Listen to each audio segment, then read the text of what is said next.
Hello, what's up sa inyo guys? ShikiYuki here, and for this video, what I'll be telling you about is for this game called Outlast Trials. So for this one, the reason of why I wanted to make this video is possibly to make this as a series para sa ating mga kapwa Pinoy na naglalaro ng Outlast Trials. Kasi napansin ko na marami nang naglalaro nitong laro na to dito sa Pinas, and I believe the fact that one thing that I could help our fellow Pinoy players is to do this certain video. Hindi lang sa sumasali ako sa isang room kasi I only have one body or one conscious mind to at least help fellow certain group. Kaya right now, the least that I can do on my idle time is to make this video. So, ano ba yung itatakal natin sa video na to?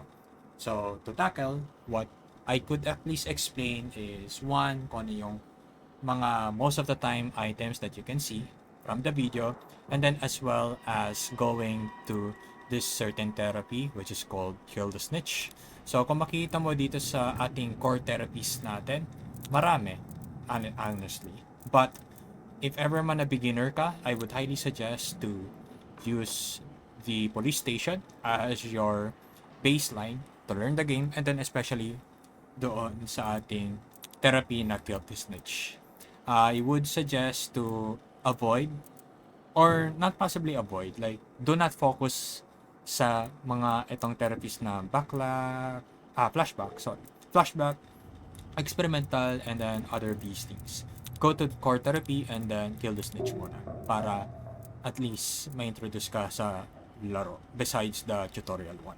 Kung makita mo dito rin as well is that there are 4 difficulties, and it's at your own decision kung ano yung gusto mong way to get involved or exposed with the game. But for this tutorial video, I'll be of course using the introductory para at least nasa nasa pacing tayo ng video na hindi tayo masyadong hinahabol, hindi tayo masyadong stress. Ika nga. Alright, so again, so what we'll be tackling about the video is yung mga items ng na what you can see sa laro na to, what you can potentially do sa Kill the Snitch kasi each therapies has their own sequence or sunod-sunod na gagawin mo sa laro, and then as well as possibly advanced tips na pwede kong idagdag sa video na to. And then, along the way, if ever man na tatagal itong series na to, baka ma-explain ko pa yung mga more advanced tips for this playing the game. So, for introductory, you have 5 response available. And then, for the succeeding difficulties, bababa pa yan. So, what I can remember, like standard and above, are like 2 response, I believe. Kay psychosurgery, I believe wala kang respond or meron kang isa or dalawa if you're playing for solo. If you're playing a co-op, wala kang respawn pills kasi yung tawag dito. So kung may narinig kayo sa background, ayan, yun yung makikita nyo pag hindi naka-pause yung game kasi nag-usap tayo or I'm giving you like a prep talk sa laro. You can actually do this like what I'm doing just to serve it as a white noise para hindi nyo marinig si Easterman or hindi nyo makita yung hallucinations. But yun, tapos na. Let's go to the police station. Okay, so at the police station, once you get inside, ito yung magbubulaga sa inyo. Okay? So, ano ba yung kailangan nyong gawin dito? Siyempre, ang gagawin nyo dito is of course to infiltrate the police station. Papasok kayo dito. So, there are actually 2 ways, which is most of the time, a lot of beginners go here. But there's actually another way for you to get inside, which is go here. Alright? So, bago tayo pumasok, I'll be showing some things that we could potentially up your game. Which is number 1, ayan, ito na yung unang bumalaga sa atin, yung adrenaline. So, ang adrenaline, ang ginagawa nito is that whenever you do certain task kasi to which spends, stamina or energy, is mababawasan to. Diba? So, yung stamina mo is mababawasan. Wala kang magagawa riyan kasi pag natataranta ka or tumatakbo ka like this, mababawasan yan. Even doing this, which is ramming this, meron yan. Okay? So, para mag-reset to, you're gonna use the adrenaline. So, pag ginamit mo yung adrenaline in a certain time or duration of time, is parang magiging infinite yung stamina mo. Mag-heighten rin as well yung senses mo, magiging blurry yung hearing mo, which is ill affect a bit. But, yung certain minor drawback na yan could at least help you to get away from certain enemies. You can even jump ng unlimited as well. Pero wala na, nagamit na yun. So, anyhow, another thing that you can do is, of course, using the brick. There are two throwables in this game. Battle, just this one, and then the brick. Yung battle kasi, breakable to. You can throw this anywhere so that you can distract enemies, but you can only use this one time. But for the brick, ang maganda kay brick is if you use this as a breakable, hindi siya maingay. Unlike battle. Kasi pag battle, it breaks and then pag iingay siya, per brick, hindi siya mag-iingay. And then, pag nagkamali ka pa ng bato, you can reuse it as well. But, if you manage to break this, which is yung mga traps such as this one, which is say causes mine, it will be spent as one use. You can use this twice, itong brick na to, until it is depleted. Which is, to provide you another example, maghanap tayo ng another one. So, ito yung mic. I use this again, yung brick na gamit ko, na nagamit na. Wala na siya. Alright. Next naman po tayo. Another tip that I could teach you is closing and opening doors. Kasi, as per normal, I believe the tutorial has already taught you on opening the doors by standing and then crouching. So, another way for you to open the door, which is I believe the tutorial has teach you this one as well, which is holding the left mouse button and then, of course, forward. Okay? And then ramming is a bit advanced. The reason kung bakit medyo a bit advanced siya is a lot of people screws up the ramming. If ever you manage to fully upgrade your skills or yung prescriptions or gamot sa game, you can ram the door and then dire-diretso pa lang. Okay?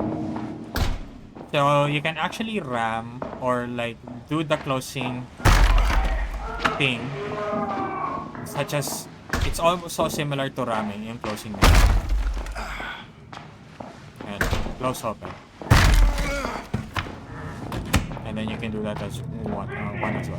Pero kailangan to do the closing, if ever man yung orientation is nakapalabas, you have to highlight your thought at the center of the door para makita mo yung close na yan, para hindi mataranta yung character mo. Kasi pag ginawa mo is ganito, tignan mo yung mangyayari.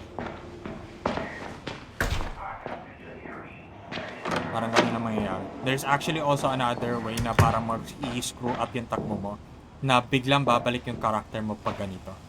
So, try to avoid that by just running towards at the center, and then once na nakita mo na yung close, you can just simply close that simple. Ganun lang siya kasimple. Ayan. Going ko lang.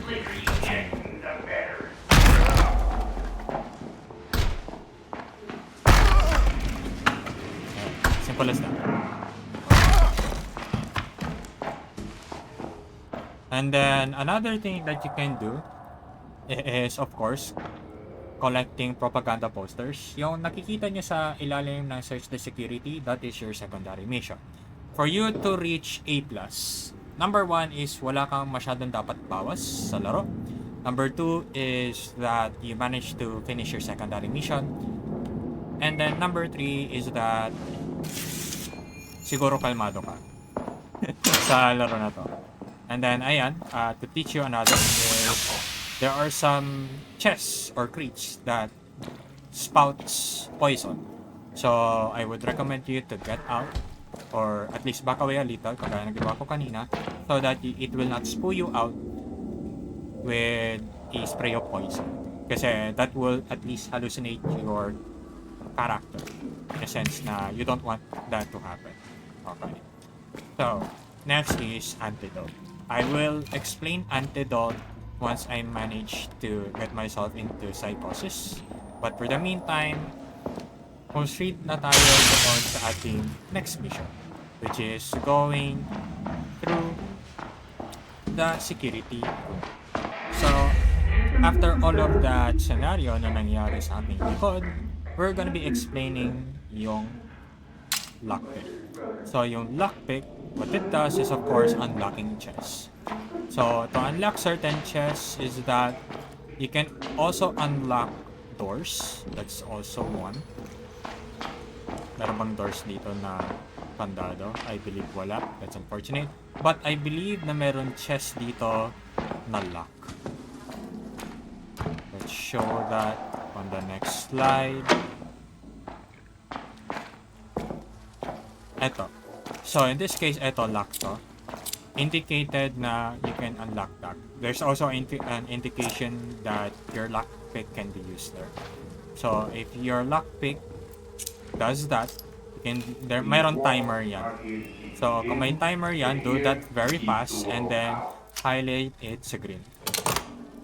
But of course, I won't use that. And you just have to simply use that thrice. Pagka-use mo ng thrice yan, that will open you and then give you the benefits yung nakuha mo doon sa crates. Kung ano yung makukuha mo doon sa crates na yun, brother. And then, Shiks, what happened is nakita mo tong door na to.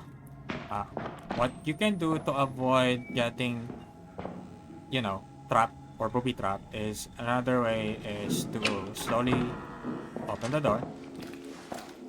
And then, ang pinaka-main thing na ginagawa ng mga players is, of course, opening them by crouching.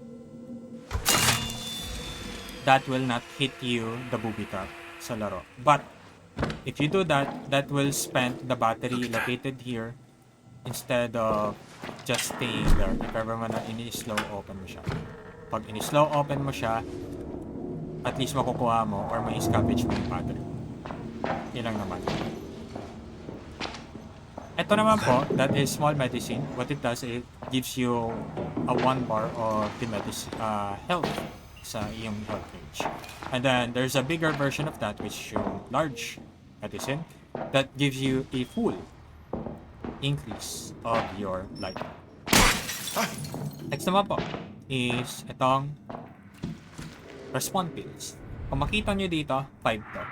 If you drink on that, magiging 6 yan. Pero unfortunately, you cannot carry more than 5. So, pag below than 5, you can at least take this and then that will give you +1 respawn pag namatay ka sa laro. So yun, yung kinuha ko na yan, that's evidence. During the game, you can actually get certain evidence to which is gives you unlockables or story lore sa laro. Next, ito na po ang ating Snitch.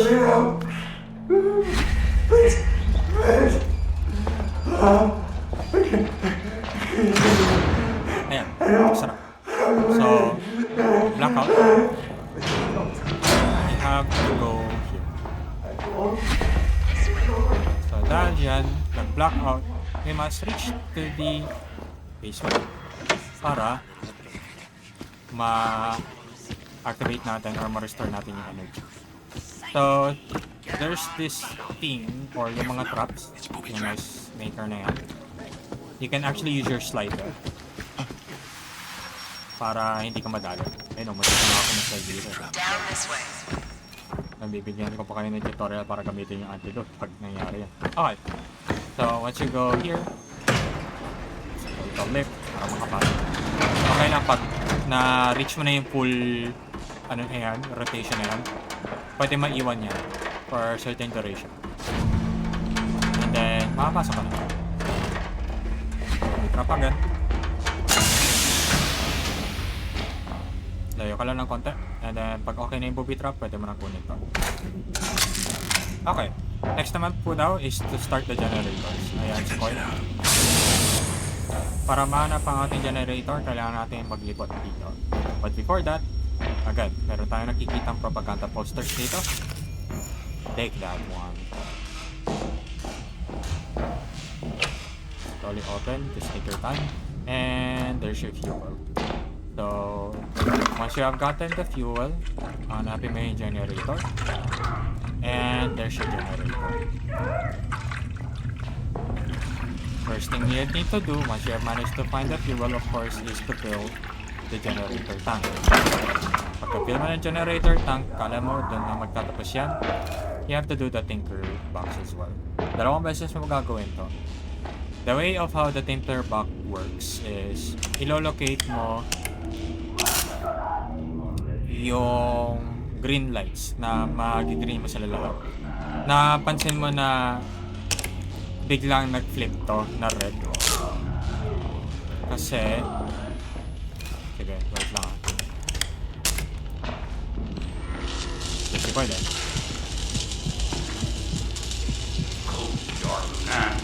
So, another tip that I can teach you para wala na dito si Coil is to throw certain specific object, which is itong battle na to. You wanna turn something on? Well, I'm right here, you sexy bag! Ayan. So, gawin lang natin ito na mabilis habang nandiyo pa si Coil. So, para malaman mo kung paano mo magagawa to, pag nag-flip ito ng dalawang beses, you already get it right. Kasi, you can only do this 4 times. Pagkagawa mo nun, you manage to do the first one successfully. So, let us do this one real quick na mabilisan. So, nagkamali ako dyan. So, meaning to say, ito yung button na mag-flip yung dalawa. So, do that again. Tapos na yung pangalawa. Last but not the least, to finish this up is to crank it. Pero if you crank on it, you'll be making a noise. So, do this fast. I-crank mo sa green.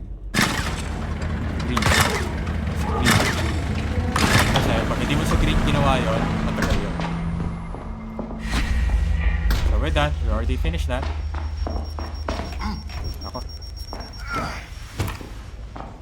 And then, to look at the back while if you're doing something like such as this, you can use Q and then E.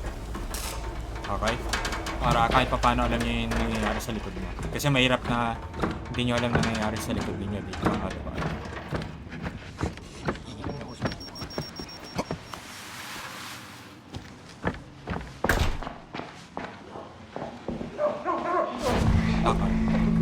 So, you have reached dito sa Snitch.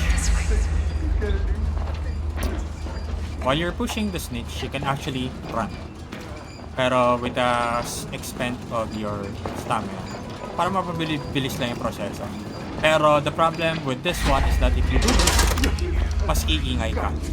So, I would advise you to avoid doing that, especially pag hinahabol ka. And then, sinasabi dito na you can use a certain key. To get that key, you have to highlight this one, and then this will unlock the door. For censoring reasons, I have to censor this, because what you have to do this after is to get the key inside this body. Tada!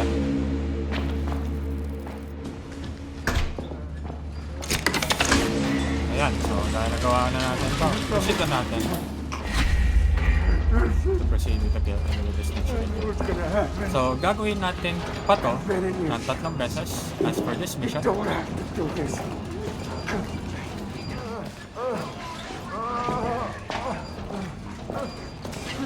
So, sabi naman daw dito is labs naman daw. So, for the clubs, dito mo lang hahanapin sa loob nitong room na to. Okay? So, sa area na to, hindi sa room na to, sorry. So, in this case, diyaan, clubs. Kaya dito. Diamond daw to. I have the respect for authority is key to Ayan, electric to. You can actually destroy this one as well. Para, in any case na kailangan mo yan. And then, for mirrors, you can actually break them. The fast way to do it is while you're running. Kasi pag hindi mo ka nag-jump through dito while running, it will just simply break the grass. And walang, ano yan, parang, anong tawag dito? Parang velocity. I don't know. Basta yung bilis na dire-diretso ka tumatakbo. So, to escape from your pursuers, if ever man na merong mirror, is to run and then just simply jump. Para dire-diretso ka lang. And ito na ang ating glob.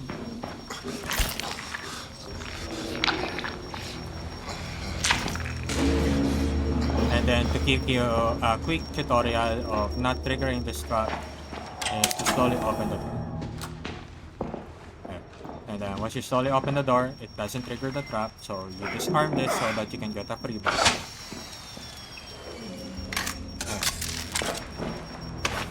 Okay, so let us proceed. So pag may console kagaya niyan, you just have to simply do this. Pero kung meron kang ability, pag na-unlock mo na yung ability to like knocking them out, that will be great as well. Para hindi ka na mabuwasan. So ayan, kalaban na. So tingin sa likod. So dahil dyan, may kalaban. Tapos sa madilim.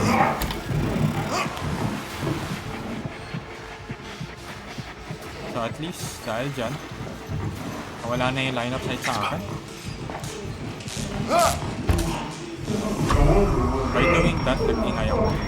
Narinig nyo yung sound cue na yun, mag-iingay ka. So avoid making any certain sounds. Such as running, jumping, and whatnot. You got another thing coming. At least ngayon, hindi niya ako Always.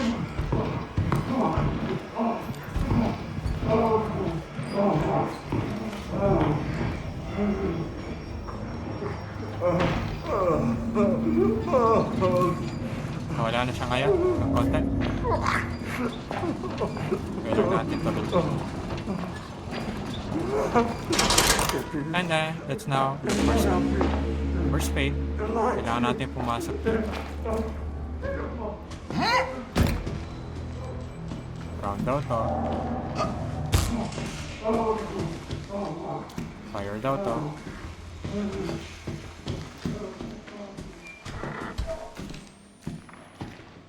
Spade daw to. So, let's do this.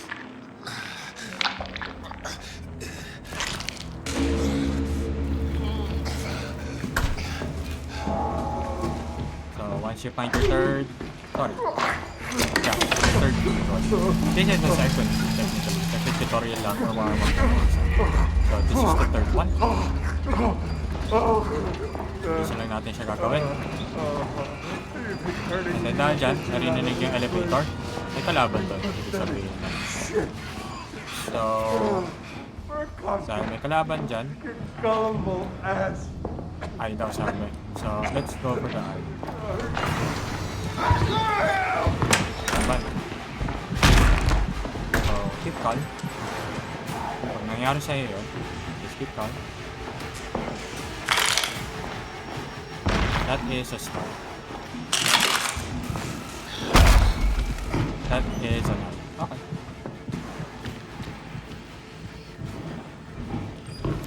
Ayan siya. They can actually hide here. If hindi ka pa nakikita sa line of sight, you can actually hide sa dilim. By just crouching, or if you manage to find a hiding spot, kagaya ng ginawa ko right now, it will be much better. So ayun, wala na siya.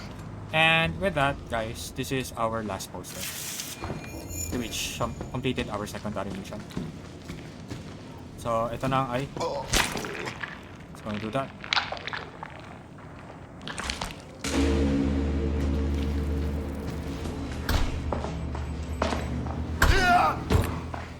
And, ayun. Okay. So, it is a good thing na ini-introduce ito while we're teaching the game. So, there is the thing to what we call the secret room. So, yung secret room na yan, what it does is that it gives you good stuff. Very, very good stuff. So, once you locate that, if you're a solo player, you can find these two buttons anywhere within the area. Blank naman siya located. So, in this case, ito. Randomly, generated ito. Pag solo player ka, you have to do this very quick. Pag pindot mo ng una, kung narinig nyo yung ticking na yan, it's waiting for the second button. So, in this case, and then, you manage to discover the secret room. So, ano ba yung nilalaman ng secret room? Nilalaman ng secret room is which as follows, yung medyo unique thing. Of course, yung large battery natin, which is fully restores or your battery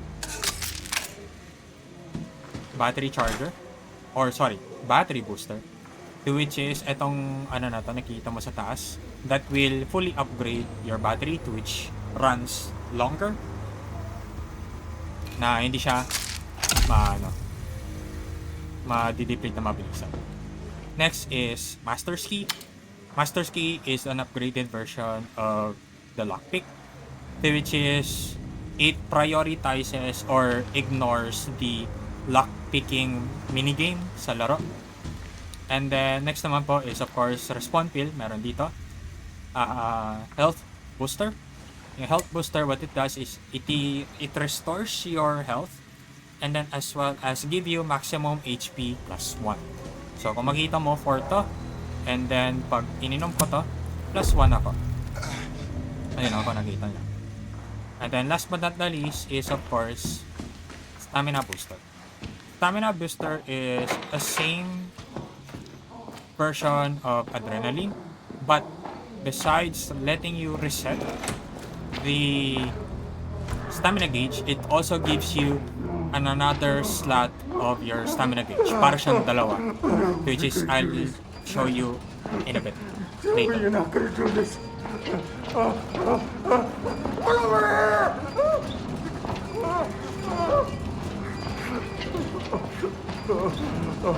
So, ipit muna natin siya real quick para mapakita ko sa inyo yung ginagawa ng Masters. So, with the Master's Key, ayan, kagaya na ito, nakikita nyo yung trigger, diba? So, ayan. You can use the Master's Key with the lockpicks, even the doors as well. There are doors that are locked. If you do that, it ignores that. And then, voice. Makukuha mo na yung mga magagandang item. And then, to wrap up this game, or this trial, do this real quick. Dito, kailangan mong gawin na mabilis. Kasi, oil can pop out any moment.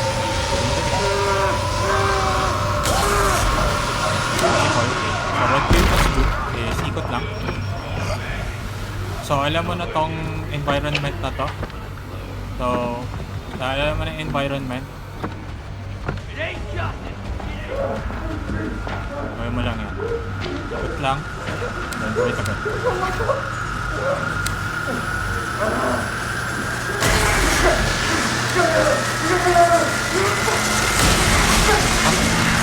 Okay. Tapos na tayo. So the thing here is this. Most of the time, a lot of players runs from this area. Which is itong area na to. Help me, will you? I mean, it's fine. You can do that. But there's also another way for you to run from the trial. In which case, dito sa side na to. So, after being here, or being there, kasi may pintuan dyan, you can run here. Pagkatakban mo dito, at least hindi mo na kailangan gawin ito. And then you can run from here, on this dark side. Make a noise, you can aggro. Push from this side, right here.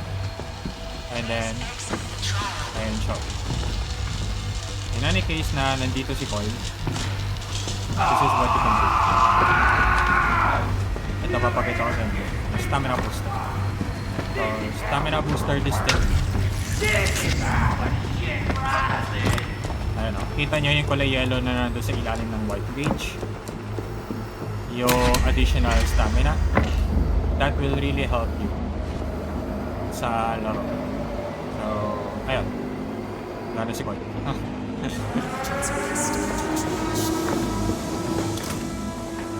Ayun na. So, I guess for this game, at least sa video na to, I managed to at least teach yung mga pinaka-core things that you can know about this game, which is actually very convenient if I may be honest. So, ayan. Kung nakita nyo, rank 8 plus ako, which is a good thing. And sa resulta ko, meron akong damage man, meron ako na trigger not nuts or whatnot. It will not affect you in any way unless if you take certain major damage. Kasi yung mga damage na yan, apparently, yun yung nagpapababa ng ranking mo or grade mo sa laro. Especially if you get downed or if you died sa mga trials. So, avoid doing that. So, do the primary mission and then the secondary mission without getting screw-ups. You can do at least minor screw-ups, that will be fine. And then, ayun, gagawa nyo na rin yung kagaya na ginawa ko na A+, kahit anumang grade yan. Pero, it is a process that you have to take time talaga. For this one, kahit gawin mo yung sa introductory or standard, okay lang yan. No one will judge you for it. You just have to progress or learn the game. I know what dangerous is supposed to look. So, right now, hopefully sa video na to, to wrap it up, yung ating takeaways natin sa video na to is, again, I managed to provide you the advanced tips or then what the things that you can do for Kill the Snitch. Kasi lahat nito, iba-iba yung mga missions na to, guys. I'm just telling you right now. And hopefully, yung mga advanced tips na pin-provide ko sa inyo, which is yung bashing the door, or and then as well as doing certain things na mapapadali yung buhay nyo, ma-apply nyo sa inyong laro. To wrap it up, hopefully, if ever man na nagustuhan nyo itong video na to, don't ever forget to like the video, subscribe na rin kayo sa aking channel if you want to, you know, get in touch or get updates sa Outlast Trials. And then, if ever man na nagustuhan nyo to, share nyo rin to sa mga friends nyo na naglalaro rin ng Outlast. And without further ado, guys, this is ShikiYuki, your boy. Hope to see you soon.